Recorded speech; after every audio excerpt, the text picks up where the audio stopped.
السلام علیکم ورحمۃ اللہ. تشریف رکھیں.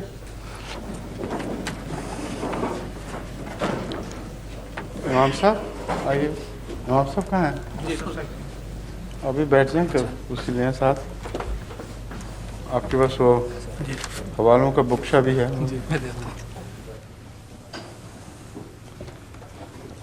جی میرا خیال ہے تعارف تو سب ہو چکے ہیں اور اب سوال جواب کی مجلس ہے. جو مہمان بھی چاہتے ہیں کچھ پوچھنا ہو تشریف لائیں. آپ کارروائی جاری کریں. السلام علیکم. آصف عزیز نیو ہیم سے تشریف لائیں اور اپنا سوال پیش کریں.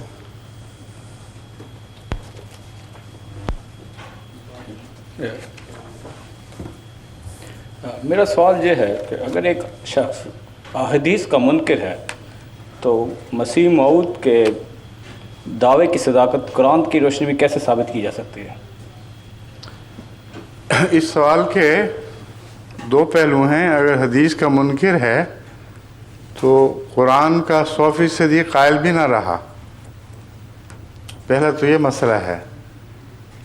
اس کو تو پہلے قرآن کا قائل کرنا ضروری ہے ان معنوں میں کہ وہ جو حدیث تو روشنی ڈالنے والی قرآن کی آیات ہیں اور حدیث کی ضرورت کو ثابت کرتی ہیں. ان کو سمجھے بغیر بات مکمل نہیں ہو سکتی. کیونکہ واقعہ یہ ہے کہ اگر قرآن بھی پیش کیا جائے تو قرآن کی آیات کے مختلف معنی مختلف لوگ کرتے ہیں اور ایک ہی آیت کے متفرق معنی موجود ہیں ہماری تفاسیر میں بھی. تو منکر حدیث کے لیے یہ مسئلہ درپیش ہوتا ہے کہ وہ کہتا ہے تم نے یہ معنی کیے میں یہ معنی کرتا ہوں. تو قرآن بھی اس کو کافی نہیں. جو قرآن اور حدیث کو الگ کر دے وہ بد نصیب ہے. کیونکہ قرآن کریم نے خود یہ فرمایا ہے کہ ایسا شخص جو خدا اور رسول کے درمیان فرق کرتا ہے وہ ایمانداروں میں سے نہیں ہے. اب سوال یہ ہے وہ کون فرق کرنے والا ہے؟ مثلا قرآن کریم فرماتا ہے کہ جو تمہیں اللہ اور رسول کی اطاعت کرو. اللہ کی اطاعت تو سمجھ آ گئی, قرآن اللہ کا کلام ہے. رسول کی اطاعت پھر کیا چیز ہے؟ اگر حدیث کا کوئی وجود نہیں, اگر سنت کو کوئی اختیار نہیں ہے تو پھر وہ اطاعت جو رسول کی اطاعت ہے وہ کیا چیز ہے؟ کیوں خدا تعالیٰ فصیح و بلیغ کلام میں بے زائد الفاظ استعمال کرتا ہے کہ یہ کافی تھا اللہ کی اطاعت کرو. اور اگر فرق ہو جائے, اختلاف پیدا ہو جائے امت کے درمیان, حکومت اور لوگوں کے درمیان, تو قرآن کریم فرماتا ہے وَإِذَا تَنَازَعْتُمْ فِي شَيْءٍ فَرُدُّوهُ إِلَى اللَّهِ وَرَسُولِهِ اطیعوا اللَّهَ وَاطیعوا الرَّسُولَ وَأُولِي الْأَمْرِ مِنْكُمْ. یہ آیت میرے پیش نظر ہے. اللہ کی اطاعت کرو اور رسول کی اطاعت کرو. فَإِذَا تَنَازَعْتُمْ فِي شَيْءٍ, اگر تمہارا آپس میں اختلاف ہو جائے, فَرُدُّوهُ إِلَى اللَّهِ وَرَسُولِهِ. اب یہ ایک جاری حکم ہے. یہ مراد تو نہیں تھی کہ صرف رسول اللہ علیہ وسلم کی زندگی میں اختلاف ہو تو پھر رسول اللہ کی خدمت میں پیش کرو. یعنی قرآن صرف اس زمانے کے لیے محدود ہو گیا اور آئندہ کے تنازعات کا کوئی حل نہ پیش کیا. یہ نتیجہ نکلے گا نا اس کا. تو لیکن اگر بات کے تنازعات پیش نظر ہیں تو اللہ کی اطاعت تو قرآن سے مل جائے گی, رسول کے سامنے کیسے جھگڑا پیش کرو گے؟ اس لیے بنیادی بحث سے بات ہونی چاہیے, ورنہ ہم جتنی چاہیں دلیلیں قرآن سے نکالتے رہیں, اہل قرآن یہ کہتا رہے گا کہ نہیں میں اس کا قائل نہیں, میں اس کا یہ مطلب سمجھتا ہوں. اگر حدیث تائید کر دے اور انسان دلیل کے ساتھ حدیث کا قائل ہو تو اس کے لیے پھر نکلنے کی راہ کوئی نہیں رہتی. اس لیے ہر شخص کو اس کے عقل, اس کے حالات کے مطابق پہلے سمجھانا ضروری ہے, ورنہ پھر اس سے بات کرنا بیکار ہے. میرا تجربہ ہے اہل قرآن سے یہی کہ لاکھ دلیلیں قرآن سے پیش کرو، وہ کہتے نہیں ہم اس کا یہ مطلب سمجھتے ہیں، اور کوئی بھی ایسا نہیں ہے جس کی ہم بات مانیں قرآن کے مطلب کے طور پر۔ تو قرآن جس کو وہ وجہ اتفاق بتاتے ہیں، عملاً اس کو وجہ اختلاف بنا لیتے ہیں۔ اس لیے روحانی اتھارٹی کا آنا اس لیے بھی ضروری ہے۔ امام مہدی کا تصور یہ معنی بھی رکھتا ہے کہ جب قوم میں اختلاف پیدا ہو جائیں گے تو جو اللہ سے ہدایت پائے گا وہ اس بات کا مختار ہوگا خدا کی طرف سے کہ اختلافات کا بیچ میں فیصلہ کرے۔ یہی وجہ ہے کہ احادیث میں منکرین حدیث کو فی الحال چھوڑیے، آپ تو منکر حدیث معلوم نہیں ہوتے، احادیث میں واضح طور پر مسیح کے متعلق بھی اور مہدی کے متعلق بھی حکماً عدلاً کے الفاظ استعمال ہوئے ہیں۔ وہ کیوں آئیں گے؟ وہ ان کے اختلافات کے بیچ میں عدالت کی کرسی میں بیٹھیں گے، وہ فیصلے کریں گے کہ کون قرآن کی روح سے سچا ہے، کون قرآن کی روح سے غلط ہے، کون حدیث کی روح سے سچا ہے، کون حدیث کی روح سے غلط ہے۔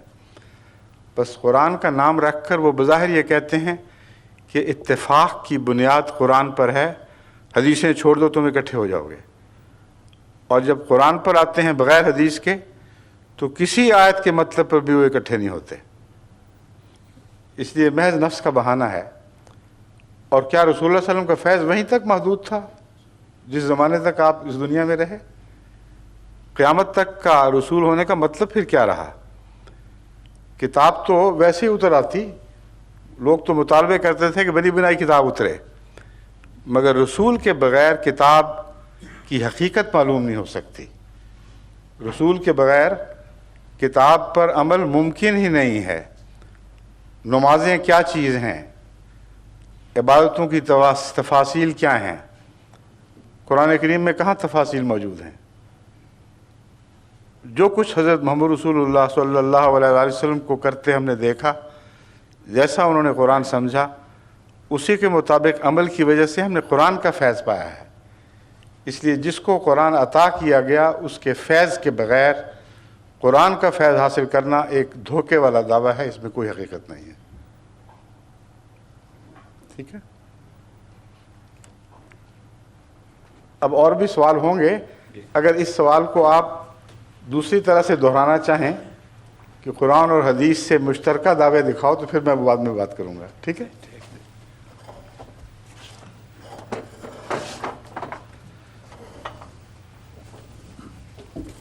حضور دوسرا سوال خاور ظفر صاحب آف ٹوٹنگ کا ہے، وہ یہاں تشریف رکھتے ہیں، تشریف لائیں۔